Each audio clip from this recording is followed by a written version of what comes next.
श्री साईं सच्चरित्र सिद्ध संत श्री साईनाथ के श्री चरणों में सादर समर्पित। अध्याय 32। मेघा के शिव श्री साईं बाबा।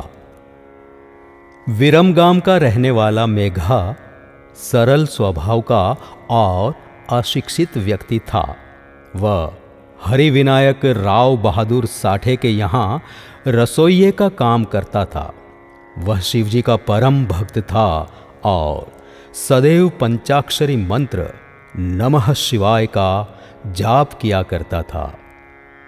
संध्योपासना आदि का उसे कुछ भी ज्ञान न था, यहाँ तक कि वह संध्या के मूल गायत्री मंत्र को भी न जानता था।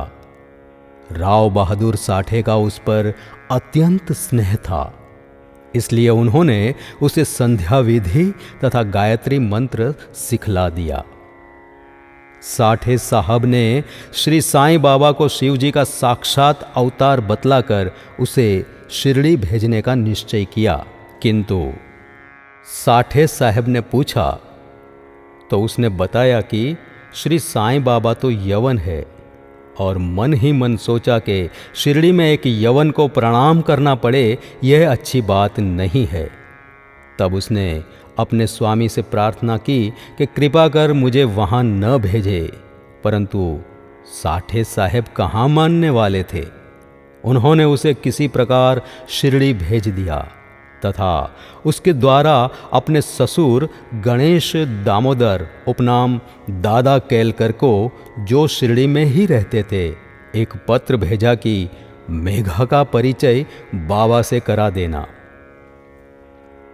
शिरडी पहुंचने पर जब वह मस्जिद में घुसा तो बाबा क्रोधित हो गए और उसे मस्जिद में आने की मनाही कर दी। वे गरज कर बोले कि इसे बाहर निकाल दो। फिर मेघा की ओर देखकर कहने लगे कि तुम तो एक उच्च कुलीन ब्राह्मण हो और मैं निम्न जाति का एक यवन, तुम्हारी जाति भ्रष्ट हो जाएगी, इसलिए यहां से बाहर निकल जाओ। ये शब्द सुनकर मेघा कांप उठा। उसे बड़ा आश्चर्य हुआ कि जो कुछ उसके मन में विचार उठ रहे थे उन्हें बाबा ने कैसे जान लिया। किसी प्रकार वह कुछ दिन वहां ठहरा और अपनी इच्छानुसार सेवा भी करता रहा, परंतु उसकी इच्छा तृप्ति नहीं हुई। फिर वह घर लौट आया और वहां से त्र्यंबक नासिक जिला चला गया। वर्ष भर के पश्चात वह पुनः शिरडी आया और इस बार दादा केलकर के कहने से उसे मस्जिद में रहने का अवसर प्राप्त हो गया। मस्जिद में रहकर बाबा के उपदेश से उसमें काफी बदलाव आ चुका था। अब तो वह श्री साईं बाबा को शिवजी का ही साक्षात अवतार समझने लगा था। शिव पूजन में बिल्व पत्रों की आवश्यकता होती है, इसलिए अपने शिवजी यानी कि बाबा का पूजन करने हेतु बिल्व पत्रों की खोज में वह मीलों दूर निकल जाया करता था। प्रतिदिन उसने ऐसा नियम बना लिया था कि गांव में जितने भी देवालय थे, पहले वहां जाकर वह उनका पूजन करता और इसके पश्चात ही वह मस्जिद में बाबा को प्रणाम करता तथा कुछ देर चरण सेवा करने के पश्चात ही चरणामृत पान करता था। एक बार खंडोबा के मंदिर का द्वार बंद था, इसलिए वह बिना पूजन किए ही वहां से लौट आया, और जब वे मस्जिद में आया तो बाबा ने उसकी सेवा स्वीकार नहीं की तथा उसे पुनः वहां जाकर पूजन कर आने को कहा और उसे बतलाया कि अब मंदिर के द्वार खुल गए हैं। मेघा ने जाकर देखा कि सचमुच मंदिर के द्वार खुले थे। जब उसने लौटकर यथाविधि पूजा की, तब कहीं बाबा ने उसे अपना पूजन करने की अनुमति दी। मेघा द्वारा श्री साईं को गंगा जल से स्नान कराना। एक बार मकर संक्रांति के अवसर पर मेघा ने विचार किया कि बाबा को चंदन का लेप करूं तथा गंगा जल से उन्हें स्नान कराऊं। बाबा ने पहले तो इसके लिए अपनी स्वीकृति नहीं दी, परंतु उसकी लगातार प्रार्थना के उपरांत उन्होंने किसी प्रकार स्वीकार कर लिया। गोदावरी नदी का पवित्र जल लाने के लिए मेघा को 8 कोस का चक्कर लगाना पड़ा। वह जल लेकर लौट आया और दोपहर तक पूर्ण व्यवस्था कर ली। तब उसने बाबा को तैयार होने की सूचना दी। बाबा ने पुनः मेघा से अनुरोध किया कि मुझे इस झंझट से दूर ही रहने दो। मैं तो एक फकीर हूं, मुझे गंगा जल से क्या प्रयोजन। परंतु मेघा कुछ सुनता ही न था।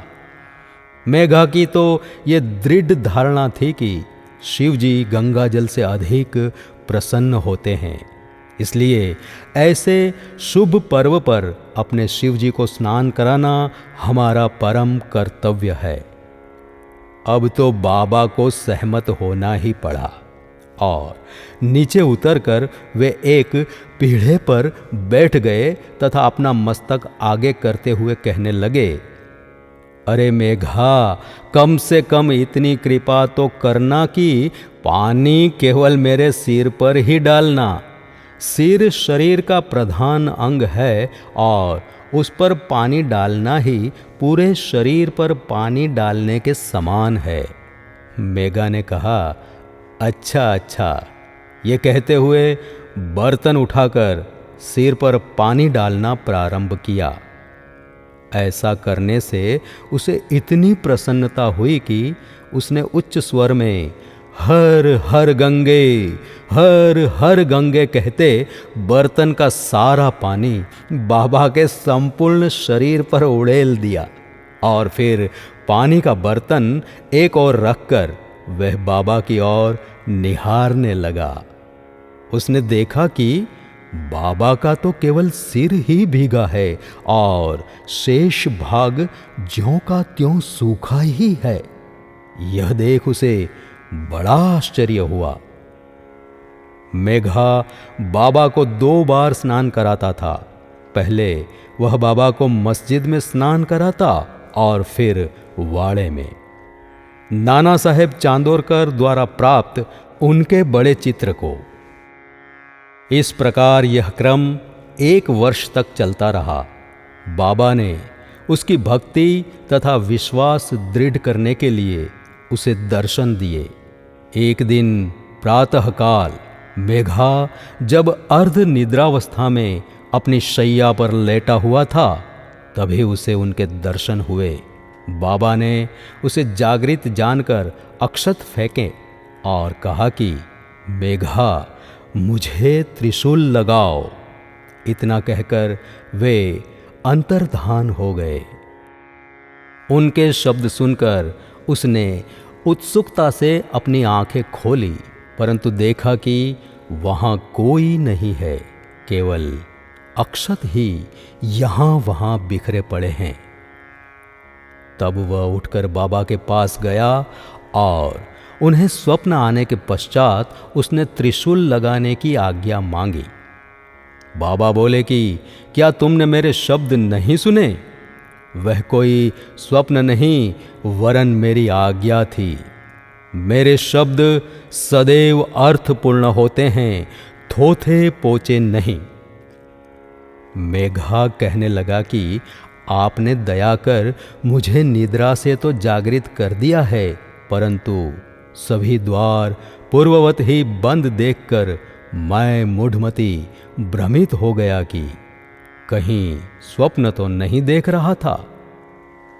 बाबा ने आगे कहा कि मुझे प्रवेश करने के लिए किसी द्वार की आवश्यकता ही नहीं है। न मेरा कोई रूप ही है और न ही कोई आकार। मैं सदैव सर्वभूतों में व्याप्त हूँ। जो मुझ पर विश्वास रखकर सतत मेरा ही चिंतन करता है, उसके सब कार्य मैं स्वयं ही करता हूँ और अंत में उसे श्रेष्ठ गति देता हूँ। मेघा वाड़े में लौट आया और बाबा के चित्र के समीप ही दीवार पर एक लाल त्रिशूल खींच दिया। दूसरे दिन एक रामदासी भक्त पुणे से आया। उसने बाबा को प्रणाम कर शिव पिंडी भेंट की। उसी समय मेघा भी वहां पहुंचा। तब बाबा कहने लगे कि देखो, शंकर भोले आ गए हैं, अब इन्हें संभालो। मेघा ने पिंडी पर त्रिशूल लगाकर देखा तो उसे महान आश्चर्य हुआ। वह वाड़े में आया। इस समय काका साहेब दीक्षित स्नान के बाद सिर पर तौलिया डाले साईं नाम का जाप कर रहे थे। तभी उन्होंने ध्यान में एक पिंडी देखी जिससे उन्हें कौतूहल सा हो गया था। उन्होंने सामने से मेघा को आते देखा। मेघा ने बाबा द्वारा प्रदत्त वह पिंडी काका साहेब दीक्षित को दिखाई। पिंडी ठीक वैसी ही थी जैसी कि उन्होंने कुछ घड़ी पूर्व ध्यान में देखी थी। मेघा को मोक्ष प्राप्ति। कुछ दिनों में जब त्रिशूल का खींचना पूर्ण हो गया तो बाबा ने बड़े चित्र के पास, जिसका मेघा नित्य पूजन करता था, वहां उस पिंडी की स्थापना कर दी। मेघा को शिव पूजन से बड़ा प्रेम था। त्रिपुंड खींचने का अवसर देखकर तथा पिंडी की स्थापना कर बाबा ने उसका विश्वास दृढ़ कर दिया।